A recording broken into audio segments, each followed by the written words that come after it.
Hi, it's me again with Corel Draw Tips and Tricks. Somebody asked me how you could put text on top of a 3D item. Really easy. This wood wasn't my best choice. I just went out in the shop and ran this. This is maybe an oak, but look how deep the letters come off. And I did know just a little bit of top sanding. I mean, when you do 3D and depending on the wood, you're going to get some rough fiber like that in at least a poor man 3D like we draw.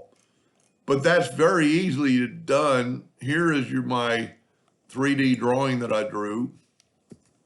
Didn't mean to do that. Didn't mean to do that. I was just going to zoom in. And I just drew this, and all it is I have a white text on top of it. And the laser will not run that. Sometimes, I've got an epilogue laser and I ran this in 3D mode.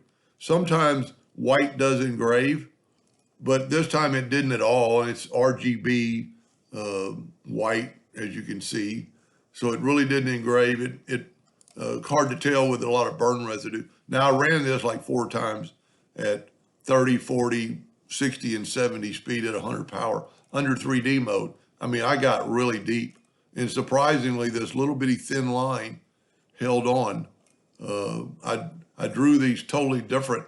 This is where the gray was to the center of the contour, and this was black to the center. So it just kept getting deeper and deeper and deeper. But it's pretty amazing. So all you have to do is just put your text on top.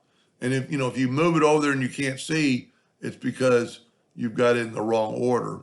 And it could be back of the page. That isn't going to work. It's got to be on the top of the page. You've got to be able to see it. And the laser will not engrave in that white space. Hope that answers his question, and thank you for watching.